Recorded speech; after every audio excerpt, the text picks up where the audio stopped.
मज आपका Shiv Shakti YouTube channel पर हार्दिक स्वागत। और सभी साथियों से निवेदन है कि इस चैनल को ज़्यादा से ज़्यादा सब्सक्राइब करें। माध्यमिक परीक्षा 2022 विषय हिंदी कक्षा 10 नमूना मॉडल पत्र पेश कर रहे हैं।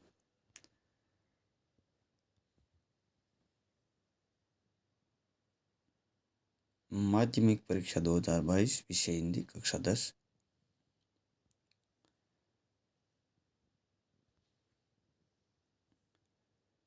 निम्नलिखित। इसके अंदर क्या है, 2 घंटे 45 मिनट का भी टाइम टेबल भी आ गया है। 2 घंटे और 45 मिनट का ये पेपर होगा और 80 नंबर का ये पेपर होगा।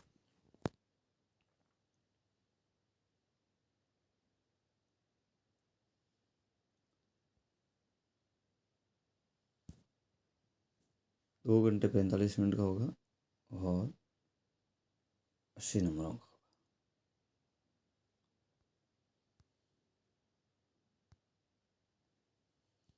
इसके अंदर पहला सवाल है पठित गद्यांश का आएगा, जिसको हम पढ़ करके 5 छोटे छोटे क्वेश्चनों का उत्तर देना है। जिसमें ये आया है कि श्रद्धा एक सामाजिक भाव है। इसमें श्रद्धा के बदले में हम श्रद्धे से अपने लिए कोई बात नहीं चाहते। मतलब इस प्रकार का ये पैराग्राफ श्रद्धा के ऊपर ये पैराग्राफ है श्रद्धा।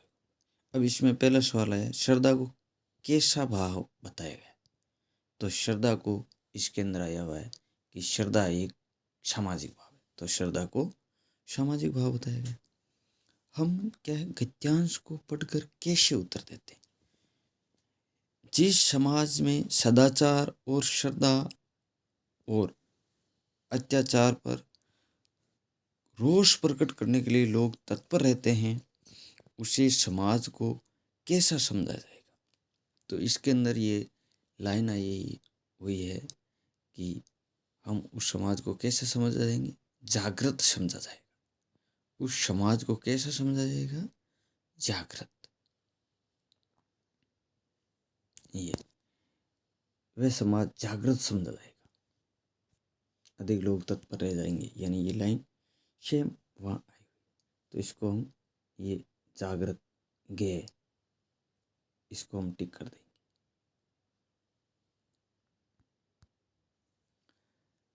फिर अगला तीसरा क्वेश्चन है कि श्रद्धा अपने भाव में किसको सम्मिलित करना चाहता है।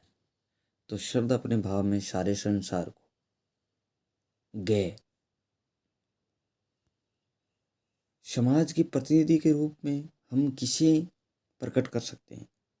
तो हम समाज के प्रतिनिधि के रूप में इस गद्यांश के अनुसार श्रद्धा को उपयुक्त गद्यांश का उचित शीर्षक। देखो, धर्म की जीत इसमें कोई लेना देना नहीं, सामाजिक भाव इसमें कुछ है नहीं, सदाचार अत्याचार इसमें नहीं, श्रद्धा का महत्व, यानी इसमें श्रद्धा का महत्व दिया गया। तो हम इसके अंदर श्रद्धा का महत्व को उत्तर मानेंगे। वैसे ही इसके अंदर टिक माला कर दिया, लेकिन परीक्षा के अंदर हम इस प्रकार उत्तरमाला के अंदर लिख सकते हैं, सामाजिक, जागृत, सारे संसार को, यानी जो जो उनके उत्तर है वो यहाँ लिख दिए। अब एक अपठित काव्यांश यानी पद्यांश आएगा गद्यांश के बाद। उठे राष्ट्र तेरे कंधों पर बड़े प्रगति के प्रांगण में, प्रति को रख दिया उठाकर तूने नभ के आंगन में। तेरी प्राणों के ज्वारों पर लहराते हैं देश सभी, चाहे जिसे इधर कर दे तू, चाहे जिसे उधर क्षण में। मत झुक जाओ देश प्रभंजन, गिरी को देखने रुक जाओ, और ने जम्बुक से मृगेंद्र को देख शेम कर लुक जाओ। यानी ये इस प्रकार का पद्यांश दिया गया है। तो इसका पहला क्वेश्चन दिया गया है, राष्ट्र प्रकृति के प्रांगण में कैसा बढ़ सकता है।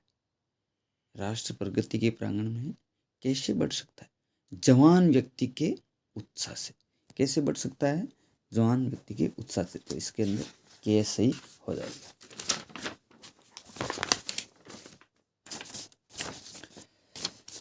फिर हम इसके बाद में 7 नंबर क्वेश्चन, यानी प्रत्येक पद्यांश के अंदर 5 क्वेश्चन आते हैं। उत्साही प्राण युवाओं के प्राणों में कौन लहराते हैं? सभी देश। कवि ने पर्वत को देखकर क्या नहीं करने के लिए कहा है? उसे देखकर नहीं रुकने के लिए कहा। उसे देखकर नहीं रुकने के लिए कहा। झुकना और रुकना किसकी बातें होती है? ये तो कायरता की बातें होती है। देश, धर्म और मर्यादा की रक्षा का व्रत किसे लेना है? युवाओं को। जॉर्ज पंचम की मूर्ति के आसपास के तालाब में पानी क्यों भरा गया? ताकि नाग सूखने ना पाए। शाना शाना हाथा जोड़ी, यानी ये पाठ के सवाल आ गए। अब शाना शाना हाथा जोड़ी शीर्षक यात्रा वृतांत में कहाँ का वर्णन किया गया है? अरावली पर्वतमाला का। शाना शाना हाथा जोड़ी शीर्षक यात्रा वृतांत में कहाँ का वर्णन किया गया? हिमालय पर्वतमाला का। अब हमें रिक्त स्थानों की पूर्ति करनी। संज्ञा के 3 प्रकार होते हैं। ये तो सरल क्वेश्चन आ गया। संज्ञा के स्थान पर प्रयोग होने वाले शब्द को सर्वनाम कहलाते हैं। राम फल लाता है वाक्य में सकर्मक क्रिया है, क्योंकि क्या लाता है इसका उत्तर आ जाता है। यानी क्रिया से क्या या किसे प्रश्न करने पर जब उत्तर प्राप्त हो जाता है तो वहाँ सकर्मक क्रिया होती है। तो जैसे यहाँ क्रिया से हम प्रश्न करते हैं कि क्या लाता है, तो उत्तर आ जाता है फल। तो ये कौन सी क्रिया होगी? सकर्मक। अनुचित शब्द में उपसर्ग लगा है, अन प्लस उचित होगा इसका, तो अन इसका उपसर्ग होगा, अन के हलंत है। जो शब्द या शब्दांश सार्थक शब्दों के अंत में जुड़ते हैं, तो अंत में तो प्रत्यय जुड़ते हैं और शुरू में उपसर्ग जुड़ते हैं। स्वर का स्वर से मेल होने पर स्वर संधि होती है। स्वर स्वर आपस में मेल होते हैं तो स्वर संधि हो जाती है।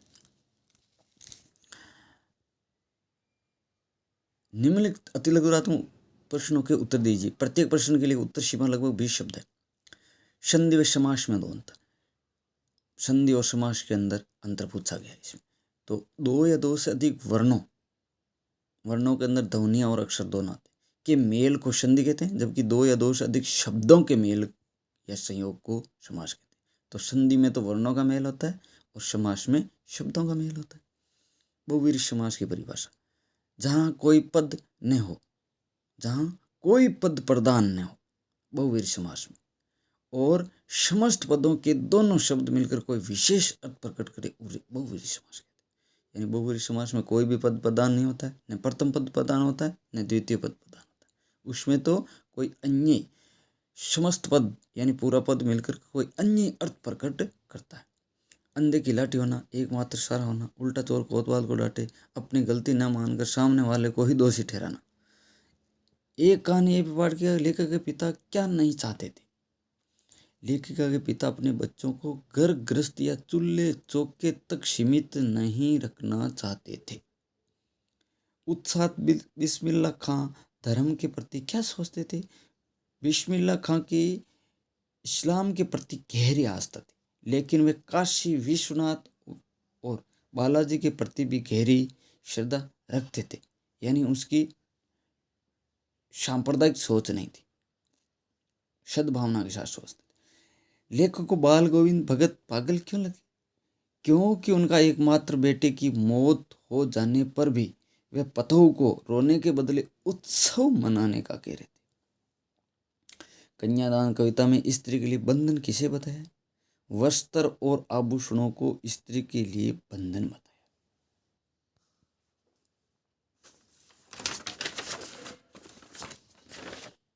अब क्वेश्चन नंबर 9। कवि ने छाया को छूने से मना क्यों किया? छाया छूना मना। कवि ने छाया को छूने के लिए इसलिए मना किया क्योंकि बीते दिनों की मधुर स्मृतियाँ वर्तमान जीवन के क्षणों में आकर उसे परिवर्तित नहीं कर पाती, बल्कि दुख देती है। इसलिए कवि ने छाया को छूने से मना किया। बच्चे की दंतुरित मुस्कान कवि को कब अच्छी लगती है? जब कवि शिशु की आंखों से आंखें मिलाकर मुस्कुराता है और दोनों की आंखें परस्पर मिलती है, तब अच्छी लगती है। हथियारबंद पहरेदार क्यों तैनात किए गए थे? जॉर्ज पंचम की लाट की नाग की पहरेदारी के लिए हथियारबंद पहरेदार तैनात किए थे, क्योंकि नाग चोरी होने के डर से। लेखक के पिता जब पूजा पाठ करते तब लेखक क्या करता? जब पिताजी पूजा पाठ करते तब लेकर उनकी बगल में बैठे आईने में अपना मुंह निहारा करते।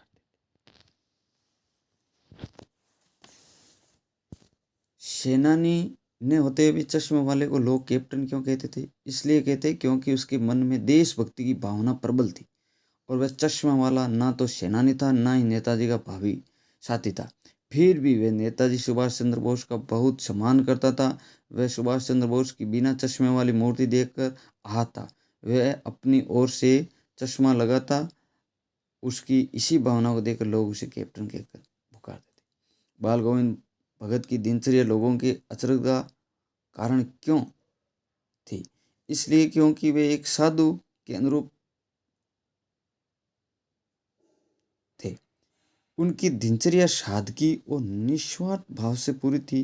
वे प्रातःकाल उठकर 2 मील दूर स्थित नदी में स्नान करने जाते थे। वापस आकर गांव के बाहर स्थित पोखर के ऊंचे भीड़े पर अपनी खंजड़ी लेकर जा बैठते और प्रभु भक्ति के गीत गाते थे। गर्मियों में अपने आंगन में ही आसन जमा बैठ लेते और गांव के संगीत प्रेमी नहीं एक तत्व हो जाते थे।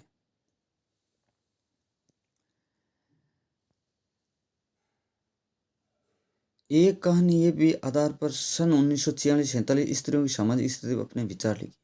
सन 1946-47 के दिनों में आज़ादी के नाम पर स्त्रियों को उतनी ही स्वतंत्रता थी कि वे घर में आए लोगों के बीच ऊंचे उठे बैठे और देश की स्थितियों को समझे, परंतु घर से बाहर निकलकर हड़तालों जुलूसों में भाग लेना, सड़क पर नारे लगाना नहीं।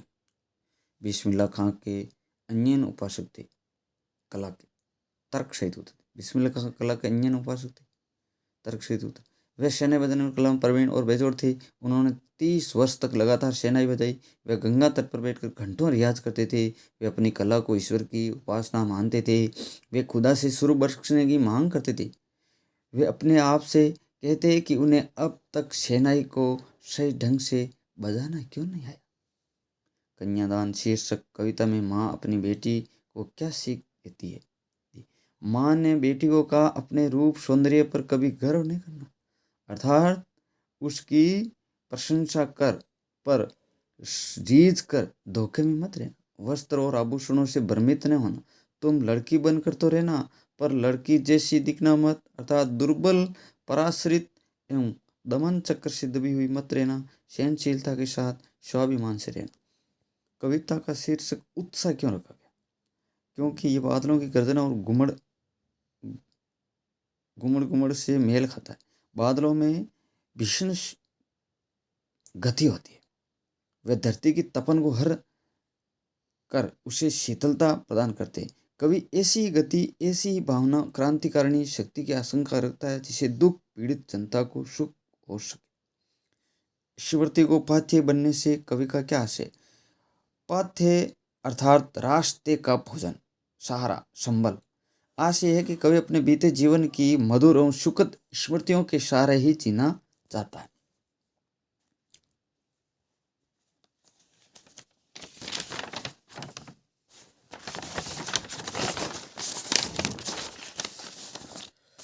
मर्यादा न लही के माध्यम से कौन सी मर्यादा न रहने की बात की जा रही है? गोपियाँ कहती कि हम अगर चाहती तो आज लगाकर कृष्ण को बुलाती और वे इस वीर अग्नि को अपनी प्रेम धारा के तीक्ष्ण ही बुझा देते। लेकिन जब श्री कृष्ण ने अपनी मर्यादा को त्याग दिया तब हम किस प्रकार धैर्य धारण? मेहनत कश बादशाहों का शेर किसे बताया गया और क्यों? गंगटोक, क्योंकि इस पर्वत स्थल पर मेहनत कश बादशाहों का शेर किसे बताया गया? गंगटोक, क्योंकि इस पर्वत स्थल पर अपनी आवश्यकताओं को पूरा करने के लिए यहाँ के निवासियों को कड़ा संघर्ष करना पड़ता है। अपने असुविधाओं के बीच भी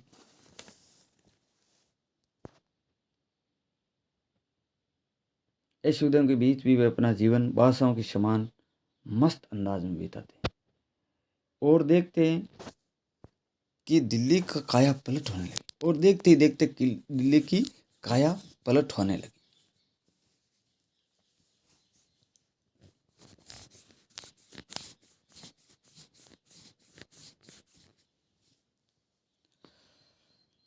नई दिल्ली की काया पलट के लिए क्या क्या प्रयत्न किए गए। नई दिल्ली की काया पलट की दृष्टि से सड़कों को मरम्मत करवानी होगी। उसके किनारे संकेत चिन्ह, नाम पट, उत्तम व्यवस्था की गई। सरकारी इमारतों पर, पर्यटन स्थलों पर रंग रोगन किया गया, उनकी सजावट की होगी। ट्रैफिक पुलिस की सुव्यवस्था के साथ ही मेहनत नवाजी की विशेष व्यवस्था की होगी। यानी ऐसी उन्होंने व्यवस्था की होगी उस टाइम। लेखक की माँ लेखक को भोजन कैसे कराती थी। वे थाली में दही भात शांति और अलग अलग तोता, मैना, कबूतर, हंस, मोर आदि के बनावटी नामने से कोर बनाकर ये कहते हुए खिलाती जाती, जल्दी खा लो नहीं तो उड़ जाएंगे। यशपाल का जीवन व कर्तृत्व व्यक्तित्व समकक्ष में लिखी। तो यशपाल का जन्म 1903 में पंजाब के फिरोजपुर छावनी में हुआ था। कॉलेज में अध्ययन के दौरान इसका परिचय भगत सिंह और सुखदेव से होने से स्वाधीनता संग्राम की क्रांतिकारी धारा से जड़ गए और वे जेल भी जाना पड़ा। कहानी संग्रह ज्ञानदान। अब उनकी कहानी कर्तृत्व क्या है। कहानी संग्रह कौन सी है। ज्ञानदान, तरह का तूफान, पिंजरे की उड़ान, वादुलिया और उनके उपन्यास है झूठा सच, अमिता, दिव्या, पार्टी कॉमरेड आदि। मृत्यु 1976 में हुई। तुलसीदास जी का कर्तृत्व व्यक्तित्व क्या है कि जन्म बांदा जिले फिर राजापुर गांव में सन 1932 में हुआ। मृत्यु 1663 में काशी में। गुरु नरहरिदास इनके गुरु थे। रचनाएं इनकी रामचरित मानस, कवितावली, गीतावली, दोहावली, कृष्ण गीतावली, विनय पत्रिका, रामलला नच्चो आदि प्रमुख ग्रंथ हैं ये। और इनकी भाषा अवधी व ब्रज थी। अब ये 6% व्याख्या वाले क्वेश्चन आते हैं। जैसे अमीरुद्दीन की उम्र 14 साल है, मसलन बिस्मिल्लाह खां की उम्र अभी 14 साल है, वे काशी में। यानी ये हमारे उस अमीरुद्दीन जो पाठ है, यानी कि नौबत खाना वाले पाठ से आया गया। तो इसके हम 6% व्याख्या करेंगे। तो कैसे करेंगे। उस पहले वाले की कि ये प्रसंग, ये अवतरण नौबत खाने में इबादत, यानी इनके कोमा लगाना मत भूलना। पाठ का नाम के कोमा लगा देना। जैसे नौबत खाने में इबादत, यानी जो ये पाठ का नाम है इसके ऊपर कोमा लगा देना। पाठ से लिया गया है, जिसके लेखक यतीन्द्र मिश्र हैं। प्रस्तुत प्रसंग में लेखक ने प्रसिद्ध शहनाई वादक उस्ताद बिस्मिल्लाह खां का परिचय दिया गया। यानी इस प्रकार हमें व्याख्या करनी। फिर ये पद्य की व्याख्या आएगी। तो इसके अंदर जब ये मन ही मन मांझ रही कही क्या उदो उदो, ये सूरदास वाले पाठ से लिया गया। तो प्रत्युष पद्यांश भक्त कवि सूरदास द्वारा रचित सूर सागर के ब्रह्मर गीत प्रसंग से लिया गया। इस प्रकार